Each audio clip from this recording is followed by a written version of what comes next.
Let us see this example. We are studying this mechanics chapter. In 1 second, a particle goes from point A to point B, moving in a semicircular path. Semicircle, find magnitude of the average velocity. Okay, so a particle started from A and it came over B. The radius is given as 1 meter. So average velocity he has asked to find. So the initial position is A and the final position is B. So the distance traveled is, so the displacement is 2 times the radius. Okay, the radius is given as 1 meter. So the displacement will be 2 meter. So our average velocity is equal to AB by T, which is delta T, time taken basically, total displacement by total time taken, 2 by 1, 2 meter per second. In the same question, if you have to find out average speed, you have to take this curved distance, which is pi r by delta T. Perimeter is 2 pi r, so for half the circle it is pi r. So it is 3.14 into 1 by 1, 3.14 meter per second. You can see that the speed is more than the velocity in this case. Next, a table is given below of a particle moving along x-axis. In the table, speed of the particle at different time interval is shown. So a table is given, time interval and speed is shown. Between 0 to 2 seconds, the speed was 2. 2 to 5, 3, 5 to 10, 4, 10 to 15 seconds, it is 2. You can see that the speed is varying here. It's not a constant thing. So he says, find total distance traveled by the particle and its average speed.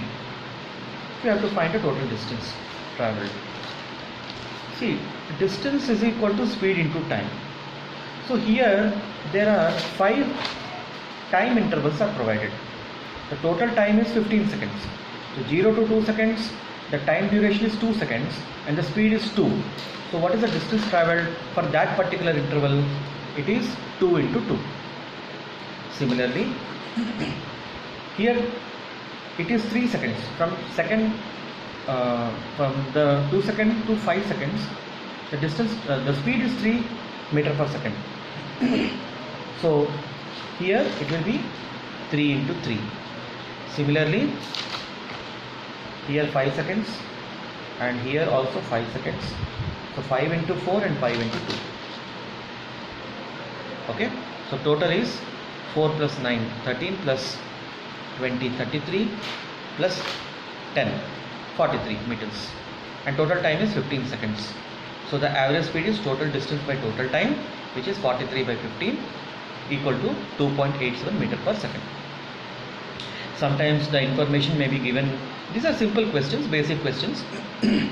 Sometimes the information may be given in the terms of a graph. There also the procedure remains the same.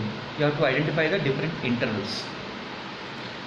Right now we are dealing only with the basic level questions. Next example.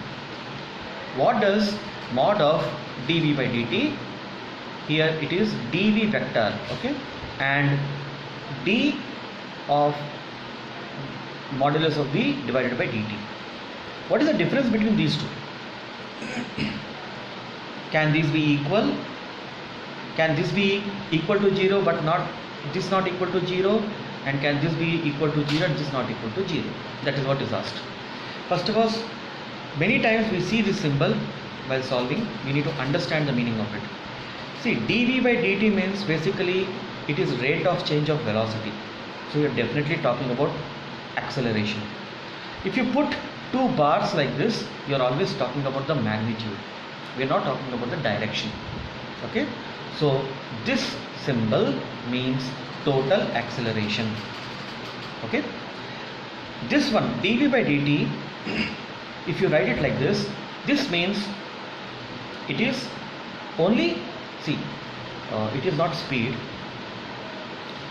dv by dt, this is also acceleration, but it is a component of acceleration. Okay, it is not total acceleration. So here this is a velocity vector, but this is the magnitude of the velocity vector. Sometimes it is equal to speed also. Okay, so know the difference. This is written in the vector form and this is only the magnitude part. So if you take an example of a circular an object rotating in a circular path, this object will have at a particular location A, it will have two types of acceleration. One acceleration towards the center and one in the tangential direction. The component of these two is the total acceleration. So by this I am meaning that this is the total acceleration magnitude part. What is the magnitude?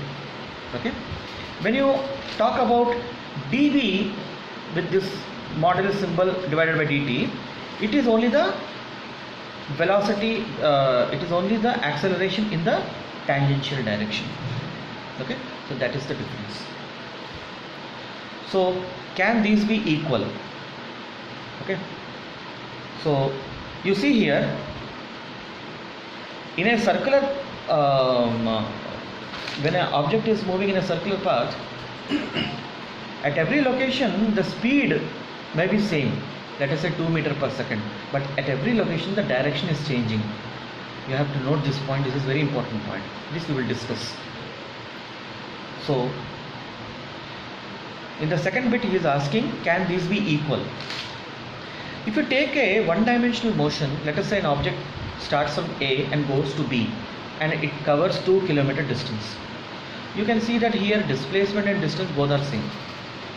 Okay, if the displacement and distance both are same, there is a possibility that speed and velocity is same. Alright, so this type of situation does come in one-dimensional motion where there is no change in direction. So the next bit says, can the first one dv by dt can it be 0? But this is not equal to 0. This is exactly what I was talking here. If you see here in a circular motion, at every point the speed is 2 meters per second. Okay, but the velocity is changing.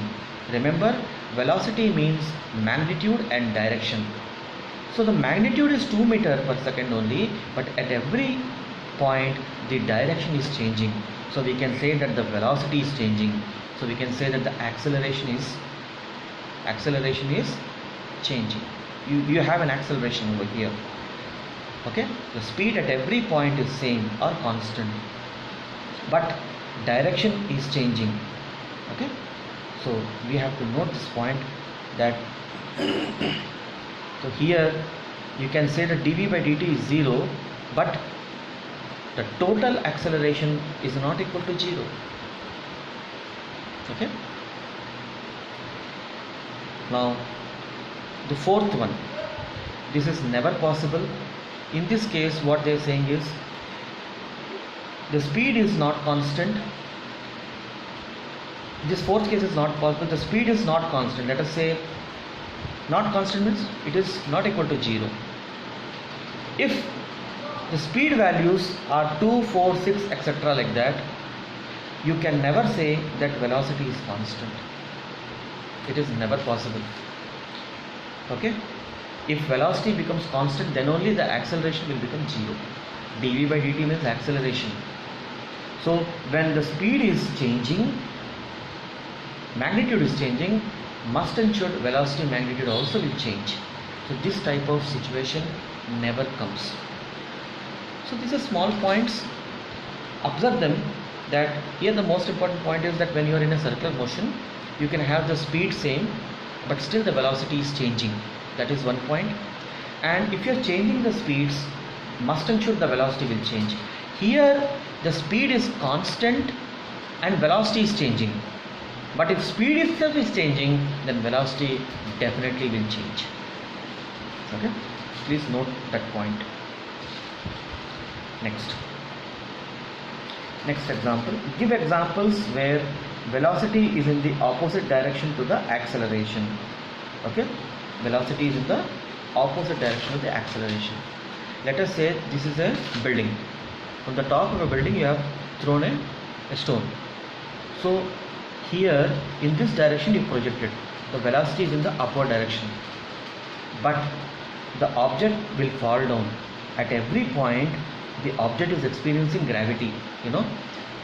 So acceleration due to gravity will be acting downward. Here the velocity is from here to here.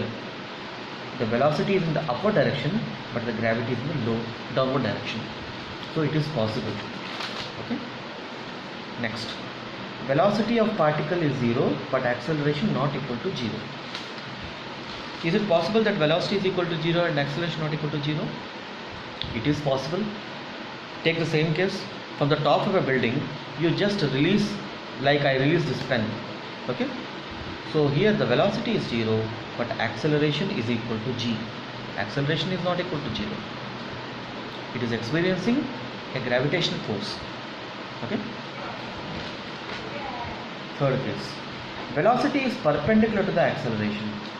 It is possible in case of a circular motion. See, when an object rotates, at every point you can know the direction of the speed, velocity, by drawing a tangent. Just now I told you that there are two types of acceleration. One acceleration is towards the center, and this velocity is along the tangential direction. So they two are perpendicular. So this case is possible in a circular motion. Okay. Next example. A clock has its second hand 2 cm long. Find the average speed and modulus of average velocity of the tip of the second hand in 15 seconds. So time is given. Let us draw a diagram. This is your clock. This is your seconds hand. So you know, in 15 seconds it is traveled how much distance? Second hand velocity of the tip of the hand in 15 seconds. Okay. So it has been given that it has traveled this much distance, 1/4 of a distance it has traveled. Okay. See, in 60 seconds it will travel from here, it will start and it will come here. In 15 seconds it will travel 1/4. Okay. So it started here and it ended here. So here if you want to find out the average speed, it is total distance by total time. What is the total distance? This curved portion. So the perimeter is 2 pi r. Because it is a quarter of a circle, it is 2 pi r by 4 divided by 15. Okay. So when you simplify that, you get pi by 15 centimeter per second. Now if you want to find out the average velocity means this is my initial position, this is my final position. Draw a straight line. S is the distance. No, S is the displacement, not distance. It is a displacement. How do I get S? This is right angle triangle. It's a hypotenuse. So you can find the value of S. It is nothing but root over r square plus r square divided by t. You get r root 2 by t.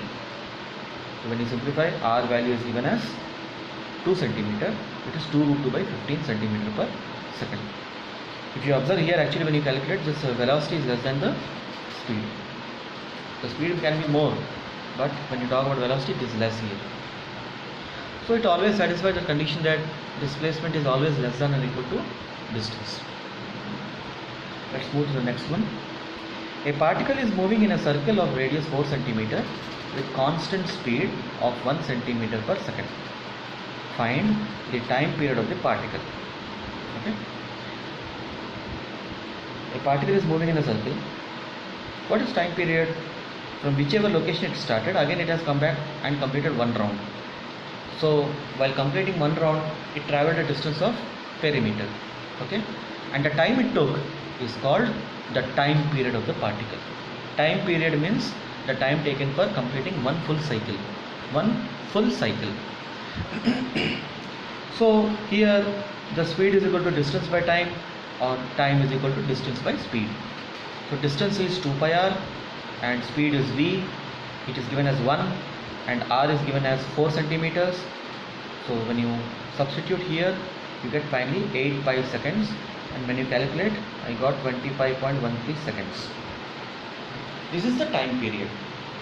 Now in the second question, he is saying average speed, average velocity and average acceleration in a time interval from time t is equal to 0 to t is equal to t by 4. T is the time period of the particle. See, in T seconds, it is completing one full round. So in T by 4, it will travel 1/4 of the circle, right? So we have to find the average speed. So it has basically converted into the previous problem. Average speed will be here equal to distance by time. What is the distance? This curved. Same. It is 2 pi r by 4 divided by time we have to put. See, time period I got as 8 pi. So for 1/4 time, what will be the time taken? T by 4. For covering the quarter distance, it will take T by 4. So it is 2 pi. So 2 pi r by 4 divided by 2 pi cancel. You are left with r by 4, which is nothing but 4 by 4, 1 centimeter per second. Next, average velocity. Average velocity means I need to pick the initial position and the final position and draw a straight line. It is s here. So same, you will get r root 2 by t, but here t is equal to how much? 2 pi. Okay. So r root 2 means 4 root 2 by pi. When you calculate this, you get 0.9 centimeter per second. Third one is interesting. Third one says find the average acceleration. So remember, at this point, you have a speed in this direction, right?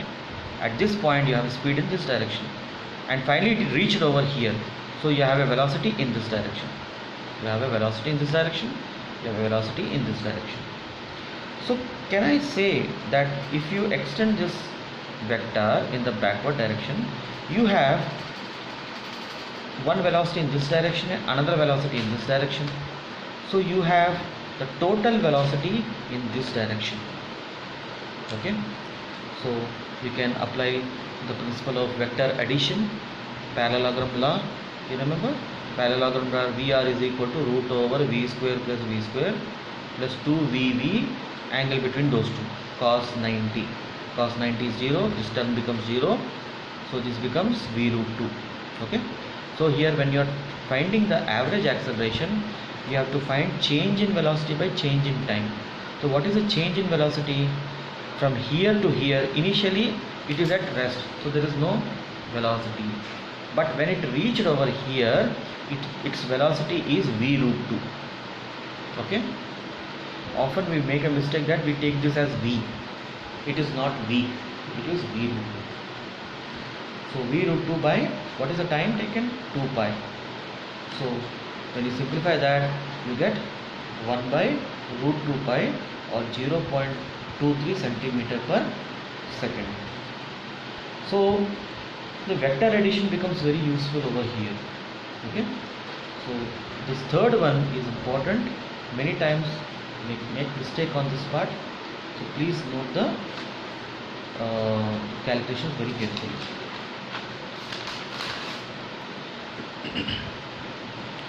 Okay.